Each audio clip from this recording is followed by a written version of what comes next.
You're listening to the Corbett Report. CorbettReport.com.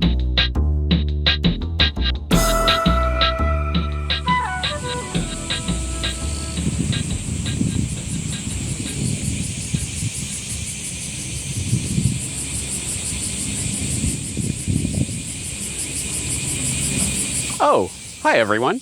James Corbett here, CorbettReport.com. Welcome to episode 342 of the Corbett Report podcast, Pricking the Filter Bubble. Well, story time. So get yourself a coffee, relax. This is going to be a bit of a long story, but it'll be worth it in the end. So, as you may or may not know, last year in the Summer Truth Music playlist video, and speaking of which, I guess it's about time for the next Summer Truth Music playlist, so get your suggestions in. But I featured Vinny Caggiano, aka Vincognito, on YouTube, who I found doing some Beatles musical analysis, although he does music theory generally, but I discovered him through his Beatles analysis, and I played a little bit of that in the Summer Truth Music video last year, because I found his analysis fascinating, and we got to talking. We were both on the Ripple Effect podcast, talking about music conspiracy and things like that for a couple of times. And one thing led to another, and I started getting Skype guitar lessons from him. I did do guitar lessons back when I was around 18 years old for a few months, enough to learn the chords and bar chords and what have you, but just starting to dip my toe into, okay, now let's learn these scales and learn a little bit of theory. And at that time I was just like, I don't want to do that, that's too much work. So I kind of gave up, and I remained at the same level of guitar ability for the next 2 decades or so. So fast forward to quite recently, in the last several months, I started taking guitar lessons once again, this time from Vinny Caggiano, Vincognito. Excellent Skype guitar lessons, by the way, if you're interested. And so we're just going through the type of music theory stuff that I didn't care about at all when I was 18. Now I'm suddenly interested in it. Funny how life works. So I've been noodling around on guitar quite a bit more than I have in the last couple of decades, and recently, I came up with this little chord progression, which I kind of like.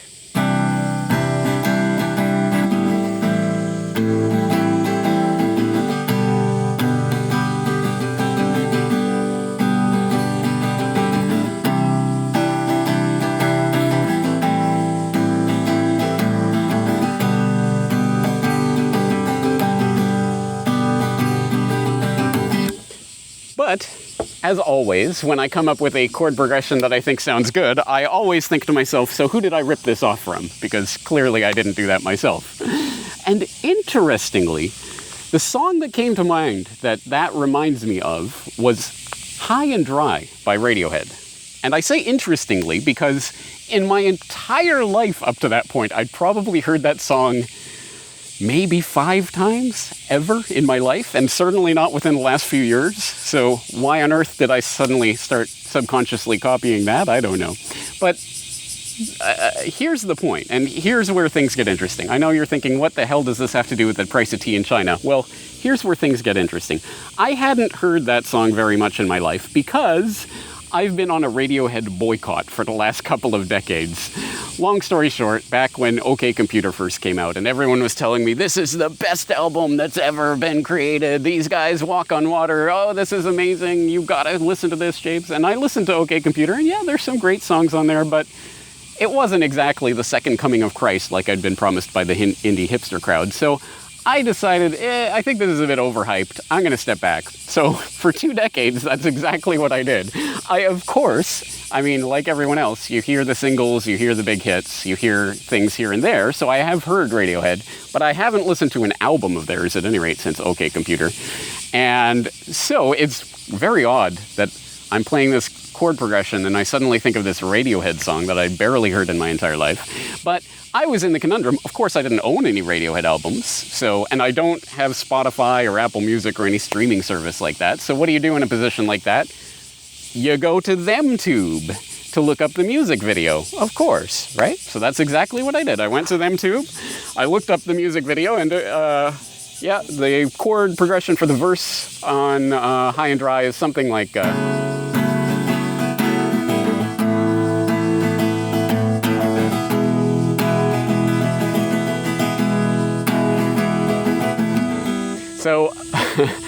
not exactly the same. It's essentially an F sharp minor with the open B and E strings, an A sus2, and then an E with the E sus4.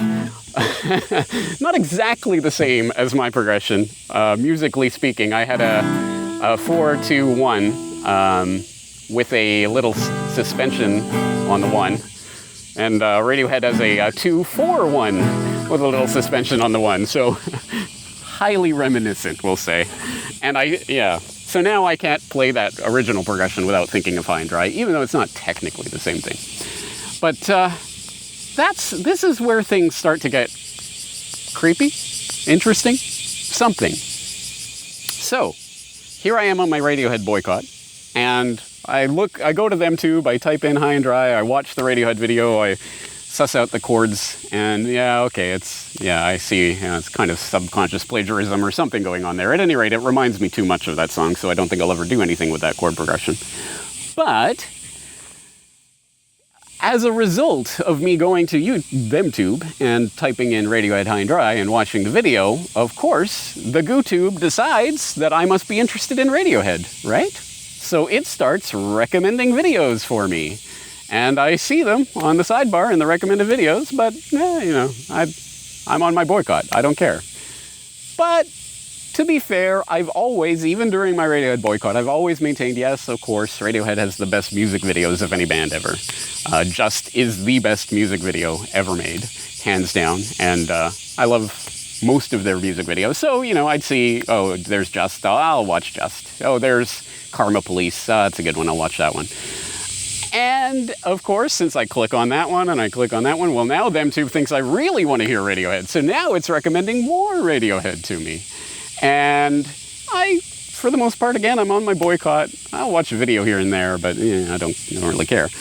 Until I kept getting this one recommendation for this video, and I don't remember the title off the top of my head, so I'll put it on screen for those of you watching the video. I'll put the link in the show notes, as always, in case you're interested. But it was something like the rhythmic illusion behind Radiohead's videotape.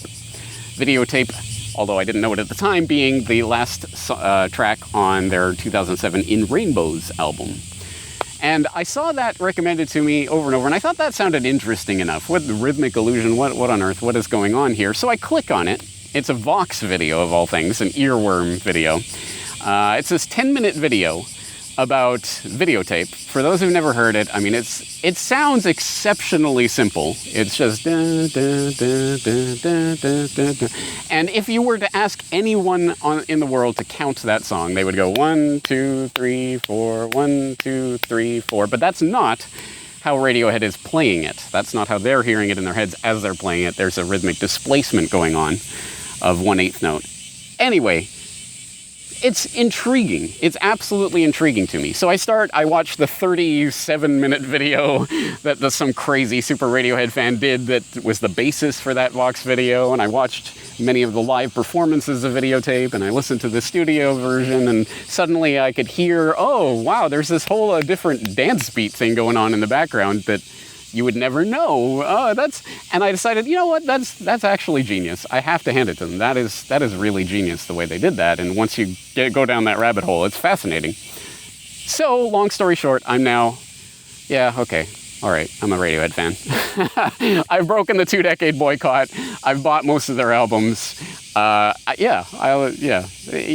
can't deny that a lot of what they do is genius. I still think they're overrated. I still think people hype them too much, and anything they ever do is genius. Well, no, but they do have enough genius songs in their repertoire that I'll hand it to them. Now, this may not seem earth-shatteringly significant, but it means something, doesn't it? Here I am on this 2-decade-long boycott of Radiohead. What is going to break that boycott? A GooTube algorithm that recommends videos to me?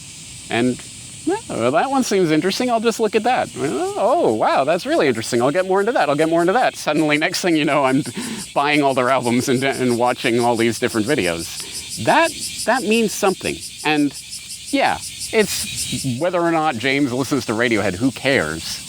But could it be that this process is taking place about more fundamentally important issues, too? There's a TEDx talk that you gave that I very much appreciated. You talk about your awakening there in Japan. Can I have you give a short version of things? What were the first things that made you say, wait a second, this doesn't fit in with what my worldview is? And what led to your awakening? Well, my awakening, as it's called, which is a problematic term in a lot of ways, but I'm assuming at least some of your audience can relate to sounds that like phenomenon. we're cultish, aren't we? Yeah, it does sound a bit cultish, doesn't it? But there is tell us about your step phenomenon. into the light. Well, there is a real phenomenon that happens when people start encountering some very unusual information they truly didn't expect, and it can be very disorienting at first. So I think a lot of people can probably relate to that. And my experience with that happened in 2006. So basically, I was in Japan. I was teaching English.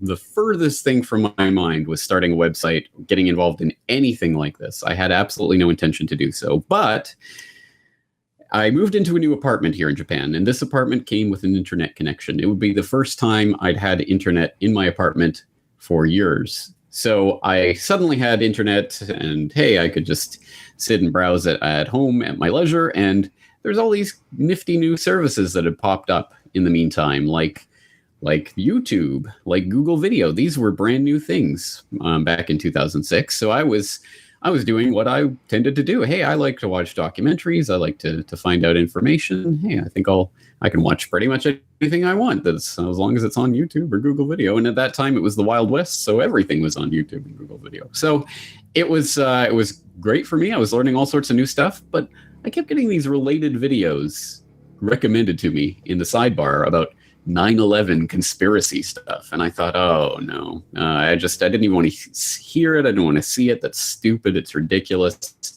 Look, I know there's conspiracies and things that happen, but 9/11, that's just ridiculous.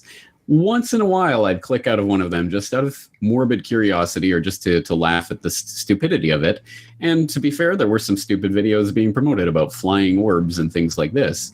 But every once in a while, there'd be a clip from a documentary or something that caught my attention. And I thought, well, that cannot be the case. I can't believe that. And I'd go and look up the little nugget of information. There's no way that's the official story. Right, yeah. Well, I'd go and look up this little nugget of information that was being told to me in a documentary, and I'd find, oh my God, there's actual proof of it. For example, Operation Northwoods. There was this plan that went through the Joint Chiefs of Staff were sitting there on the president's desk in 1962 waiting to be signed. That was a whole series of events that were going to be staged in order to justify an invasion of Cuba. They were talking about sinking ships or taking down airliners or starting terrorist incidents, blowing things up, killing people in Washington, D.C. The Joint Chiefs of Staff, the head of the Joint Chiefs of Staff signed off on this. And it was waiting for Kennedy's signature. Kennedy didn't sign it, and so it never went ahead. But it's very interesting, that little piece of history, and how we don't get taught that in school, even though it's been known about for a couple of decades at this point. Anyway, it's been declassified. So that was the kind of information that I started to find. And I started to go, well, that I didn't know that. I didn't hear that on the 9 o'clock news, or sometimes there even was things that were literally on the mainstream news that just kind of got memory hold somehow. Like, oh yeah, Osama bin Laden was in Rawalpindi in a military hospital on the night before 9/11. 100%. The U.S. military and intelligence services knew where Osama bin Laden was on the night before 9/11, and yet somehow he got away. And then Tora Bora, and he somehow got away. What's going on here? So the more I started to dig into it, basically it was the snowball that was rolling downhill.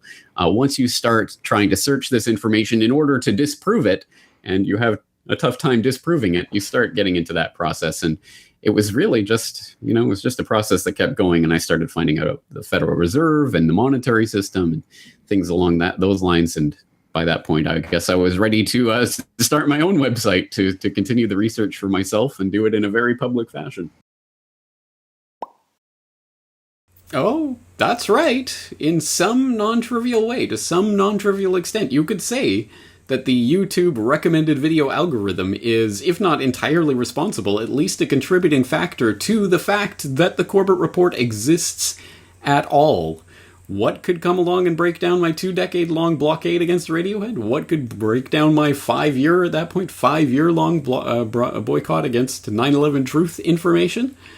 It was YouTube, GooTube, and their recommended video algorithm. Again, that's not to say I never could have or would have encountered this information in any other form if it hadn't have been for YouTube. But there it is. That is what actually was one of the dominoes to fall on the path to starting the Corbett Report podcast in the first place. Now, feel free to come up with your own conspiracy theory about why was ThemeTube recommending these types of videos in the first place, and maybe the 9/11 truth is a psyop designed to get people fighting the government or something. I don't know. Whatever your theory is, that's fine. I personally think that they just did not have the algorithms refined to the extent that they do today, and we're not as actively aware of and utilizing them to shape public opinion as they admittedly are today. I mean, they talk about it openly now, talking about different ways that they can adjust algorithms to get people accurate and trustworthy information rather than this conspiracy nonsense. I mean, back in the day before GooTube was even Google, I am probably thinking of the brief window of time when YouTube was still actually YouTube and not a Google property. They were probably just trying to get people to click on videos. I mean, that was the main purpose of it. And there are certain negative aspects to that as well, but not quite as nefarious as trying to manipulate people's worldview and perception and what information they have access to, like social engineers. And so, of course, this raises the question, well, if the ThemeTube search recommended video algorithm can suggest certain things or put certain videos or certain information in front of you, then doesn't that mean, by the corollary is, it can do the opposite? It can prevent you from seeing certain important information, can't it? Your short video 9/11 A Conspiracy Theory, made 6 years ago, is nowhere to be found on the YouTube search engine. It has almost 3 million views, and yet nothing. I've scrolled 1 mile and still nothing. But there is a channel, Global Research TV, that uploaded the original video mentioning you with that same thumbnail of George Bush and counts only 90K views. Your video is not deleted, it's on your channel. I know YouTube censors videos, but to make it completely disappear from the search engine is really odd.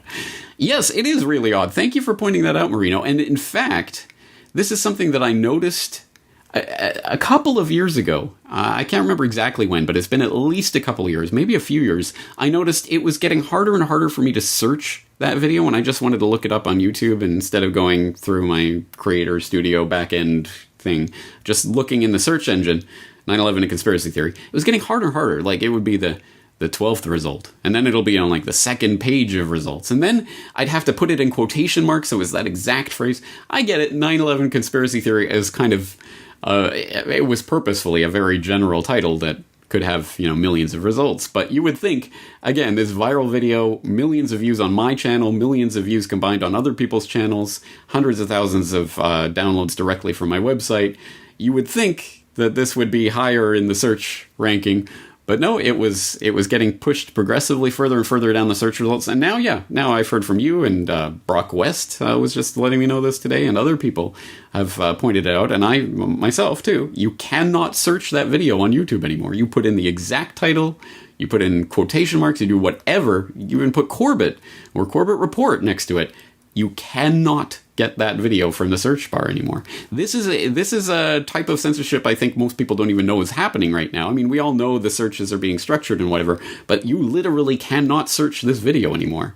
At least as far as I've tried everything, and I cannot find it in the search bar anymore. It's still there. It's still on my channel. It's still up there, but they do not want you to find it, interestingly. But with that video, and with a lot of my other videos, it is posted everywhere at all sorts of different channels. And you'll find, I think, probably everyone knows it as the 9/11 in 5 minutes video, and that's what everyone calls it, although that's not the title. You search that, I'm pretty sure that one's still up. That was one of the other people who uploaded it. Global Research uploaded it. Many people have uploaded in many locations, and that's why it is good to have multiple people uploading these things all over the place, because they can censor me, and they have, and they do, but they can't censor everyone and adjust the algorithm for everyone. Well, maybe that's coming later down the line, but at this point, that's probably the only way that video is being disseminated, other than people sending the direct links to other people.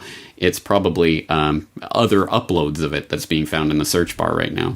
and maybe being recommended. I don't know if that video ever shows up in anyone's recommended videos. So it's interesting. And that's, of course, precisely why I've been screaming my head off about creating and supporting alternative social media structures for years now. And that's why people like Ray Vahi heard my call and started BitChute.com. And, this is extremely important. This truly is the foundation of everything. I don't care what you believe or don't believe or what conspiracy you're into or not into. If without the ability to use and access these platforms, we don't even understand how our view of the world is being shaped, because you can't know what you're not finding in the search bar. And this is an example of it. Hey guys, type 9/11 a conspiracy theory into the search bar. You won't find my YouTube video. What other things are being truly censored from the search bar?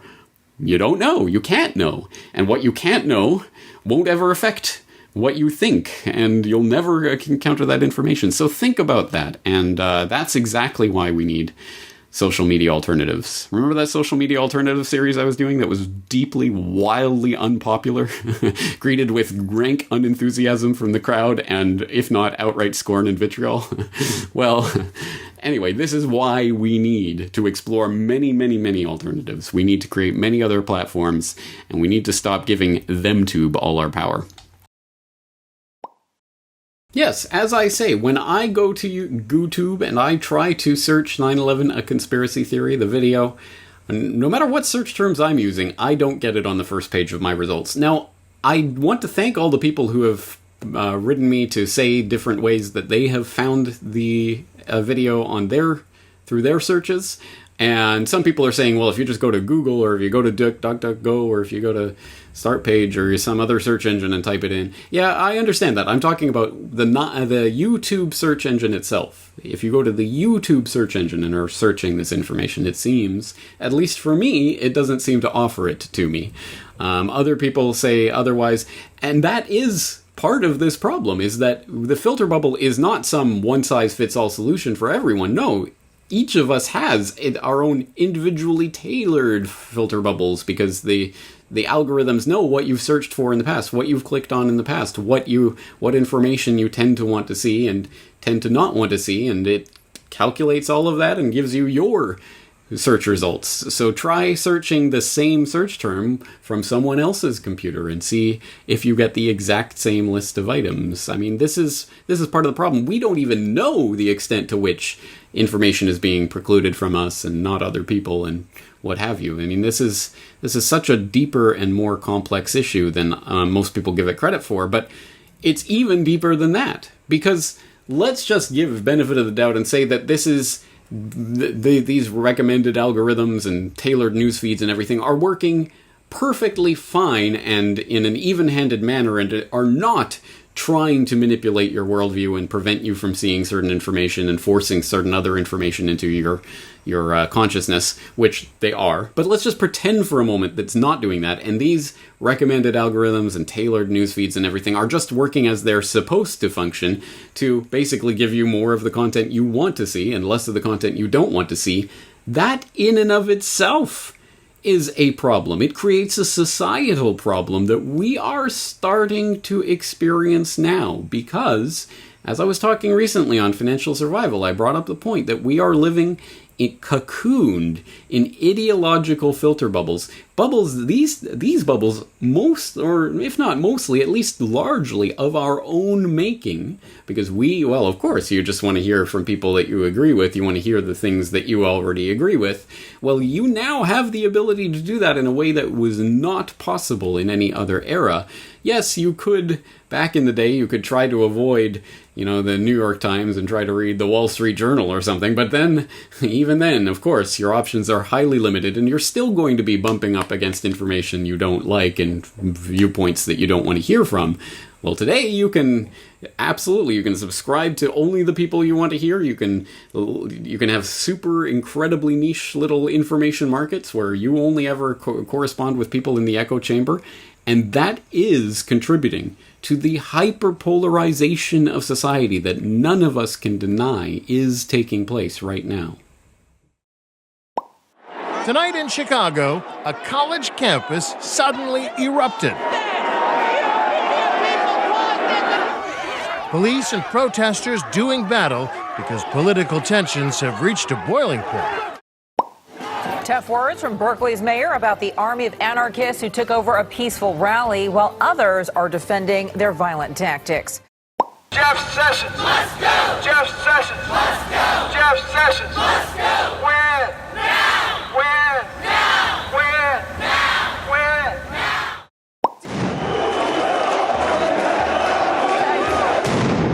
If you just look now, you might see the police are in the distance. You've got some of what are known as being the black blocs here in France. They are covered with their faces. That's because they don't want to be identified. And you might be able to see that they are throwing items towards the police.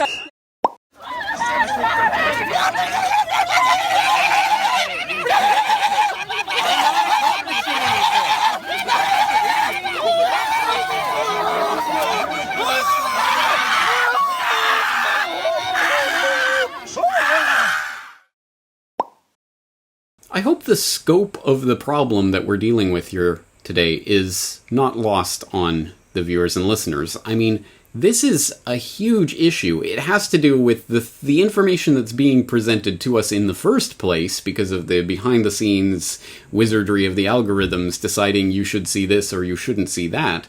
But also, it comes from our own volition of wanting to see certain information, not wanting to see others, and hyper-tailoring information for ourselves. We tailor our own news feeds to make sure that we only ever hear from the viewpoints that we agree with. And as I say, this is leading to the polarization which is accounting for the complete dehumanization of the other. In fact, we're going through a transition right now that is part of the whole process of the networking of humanity through the cyberspace. I mean, all of these trendy catchwords you've been hearing about for decades is coming to fruition in the transitioning of society from one that is based on communities that are geographically structured. You live in geographical proximity to these people, so you share certain experiences and certain common cultural understandings and certain language and all of these things, let alone certain ideological perspectives that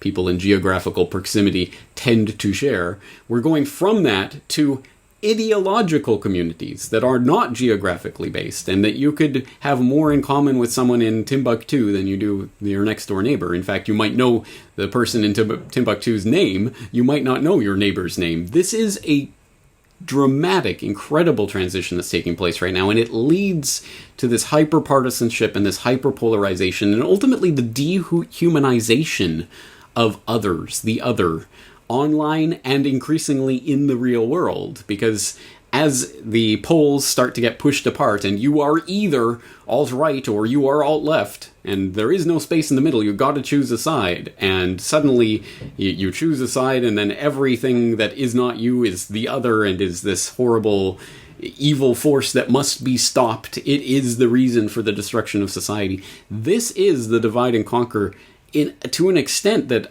we certainly haven't seen in our lifetimes. And I would posit we haven't seen anything quite like this in history before. And that wedge is being driven deeper and deeper and deeper. And I've talked about it before. The question is there any space for us with our volition and our knowledge of these things to do anything about this? Or is this just all being constructed by algorithms behind the scenes and we're just hapless participants? Or spectators, I should say. Well, as you know from everything I ever say on the Corbett Report, no, we are not ever just helpless spectators that are just passively receiving all of this. We do have an active part to play in helping to shape the world around us, including shaping the bubbles that we live in. I don't think you can ever escape living in some form of bubble, however crudely designed that may be and however broad it may be. But yes, we cannot process all information that is coming through the entire world at the same time. Obviously, we have to select what to look at and what not to look at and who to talk to and who not to talk to. There is selection that goes on. You cannot avoid that. But if it's done consciously and for certain ends and in a certain way and in a certain fashion that you model certain behaviors, you can start to change certainly your own world and by broader implication the world of those around you. This is an important topic. So let's go to something that I was talking about recently on the podcast. I was talking about the Econ Talk podcast hosted by Russ Roberts and saying that often has interesting discussions. Well, apropos, just in the past week, Russ Roberts, as I was preparing this podcast, also came out with his own podcast talking about filter bubbles and online experience and how we can help to shape the discourse that we want to see in the world. So let's listen to a clip from that recent edition of Econ Talk. So I want to now suggest what I think we can actually do, both as individuals and perhaps in groups, to make things better. And I don't want to pretend this is going to be. Don't get your hopes up. This is not going to be like this fabulous list of suggestions. They're quite modest, as you'd expect. It's like we got to do something. Well, I don't. No, we don't. What we have to do probably is something that actually is good. That would be my first rule. Not we have to do something. We have to do something that's good. Have something that actually makes the problem better, improves things. So that's always my, of course, rule of thumb. So first thing, not surprisingly for longtime listeners, I would suggest humility. We don't know everything we think we do. I've learned to enjoy saying, I don't know. Admitting ignorance is bliss. Recognize, as Shakespeare suggested, there are more things in heaven and earth than are dreamed of in your philosophy. That's not so easy. And as I've alluded to in a few times in recent conversations, humility's got its own risks, which if things really are going badly, you don't want to be humble. You got to be passionate. So you don't want just the certain people to be passionate. You do want some of the humble people to be passionate. If you're always saying I don't know, you tend not to be very proactive. So that's a genuine concern. It's an issue I'm sure be returning to now and then, inevitably. But that's a real problem. Both of those things. We're too arrogant, so we need to be more humble, but we also have to keep in mind that there may be some things that are genuinely dangerous, and we can't just sit on the sidelines and say, who knows? There are some things we know. So we should stand by our principles, but we should be humble and aware of the possibility that some of those principles may not be correct. Second piece of advice is to follow people on Twitter or Facebook who don't agree with you. Try to find folks who are relatively civil. That may be unrealistic. They just may make you madder. So if you follow people on Twitter and Facebook who are different from you, instead of getting educated, you might just get angry. So that's not the best solution perhaps, but it's a thought. The third is to hold your anger for a day, a wonderful expression. Which I'm a big fan of. Don't ratchet up the rhetoric. Do your part to bring more civilization and more civility to social media. Don't answer emails from strangers who hate your guts with the same kind of angry rhetoric. Answer people calmly.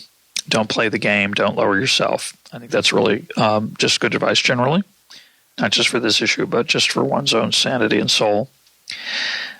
Fourth, spend less time on the internet, more time with human beings. It's easier said than done, especially for young people. But if you can't quit, take a day off, a Sabbath from Discord. I think that's a great idea if you can handle it. And the fifth is try to notice when you enjoy outrage. Just be aware of the fact that you may have that personality trait. I think many of us do. That when you find yourself feeling the sweetness of that anger, to realize that that's a very unhealthy emotion and that it's you should keep an eye on it. Like so many of the topics that we talk about here, there are aspects of this filter bubble phenomenon that we can't control. We can't control what the GooTube or Twitter or Facebook or any of these other algorithms are recommending to us or suggesting to us or tailoring our news feeds or tailoring our search results so we see certain things and not other things. We can't even know about that really, let alone control that in any meaningful sense. But there are things that we can do to take some of our control back. And as Russ Roberts points out there, I think there are a number of things that I agree with about what he's saying there. One of the things we can choose to do is we can choose not to put ourselves in a filter bubble in the first place, or at least not to put ourselves in a bubble, an ideological bubble or shell in the first place. And I would just like to put the thought out there, the challenge to everyone who's listening to this, including myself. out of all the podcasts you subscribe to, or the RSS feeds that you follow, or the video channels that you subscribe to, how many of them are the ones that you're not in ideological alignment with? Are you 100% and only following and subscribing to voices that you agree with, talking about topics you already have your mind set on, that are only ever going to say the things you want to hear? If so, then you yourself are helping to put yourself in that bubble. You're creating the bubble around you. And it behooves us all to have at least some input from something outside of the echo chamber. That's why, for example, I've featured Listening to the Enemy as one of the series on this podcast.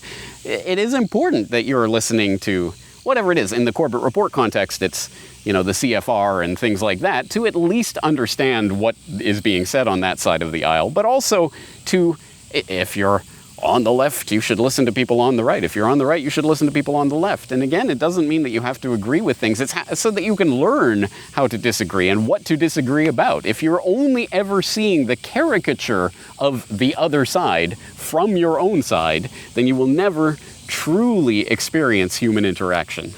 We are losing key elements of society because we can so fundamentally cocoon ourselves in the bubble. So try subscribing and following and whatever to some voices that you disagree with, just so you can try to get the other side. Again, if you dehumanize the other side of any debate to the point where only shills or people who are, deep state agents could possibly believe this other thing, then I think you're doing a disservice to yourself. Another thing that we can choose to do, ultimately we can choose not to use these services at all. We can choose to turn off the internet, at least more often. I mean, we can choose to pop the bubble because they can't control reality in the same way that they control the online space and tailor your news feeds and all of that. So stepping outside of that altogether. Another fundamentally important aspect of this is that we can choose how we relate to other people, online and off. But I think this is particularly important online because this is where our perception of social interaction is increasingly taking place. We are increasingly becoming a society of people who have been steeped in internet culture to the point where we think that the internet online interactions that we have are indicative of the interactions we're supposed to have in the world. That's dangerous and ridiculous because, of course, people do not act the same way online as they do in real life in face-to-face conversations, but we're losing, to a certain extent, we're losing our ability to differentiate that. And, of course, online, it's hatred, it's vitriol, it's trolling, it's getting in people's face, it's saying things you would never say to a real human being in a real conversation. It's about being the loudest, the noisiest, the most arrogant wins the conversation online. And that, of course, is leading us to a very bad place where it is about divide and conquer. We are dividing and conquering ourselves by the way that we interact with the other people and the way we model those interactions for other people. The more people who adopt the online troll mentality, the more people out there will see that as the societal standard, the norm, and it will be a contagion. Well, we have to the extent we can. All we can do is affect ourselves, but we have to model the discourse we want to see in the world, civilly engaging with people, even people who disagree with us. Or if they have shown that they will not civilly engage with us, then civilly disengage with them and don't feed the trolls, don't feed into the beast and perpetuate the vicious outrage cycle because it is leading in a very bad direction. And again, there are certain things we cannot control, but there are certain things that are in our power to control. And there's no easy solution here. We are changing fundamentally as a society because of these technologies, these communication technologies that open up the space for discourse like the Corbett Report and other things that I'm sure you value online.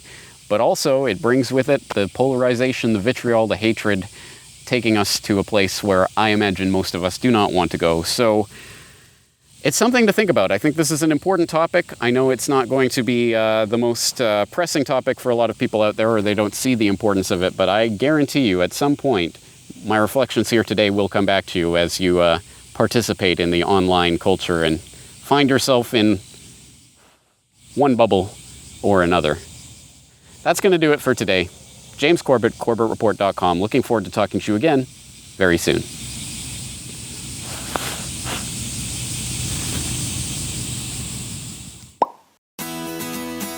The Corbett Report is brought to you by the Corbett Report subscriber, a weekly newsletter featuring James Corbett's international forecaster editorial, recommended reading and viewing, discounts on Corbett Report DVDs, and once a month, a subscriber-only video. Sign up today to start receiving your copy at corbettreport.com/support. 2 jumps in a week, I bet you think that's pretty clever.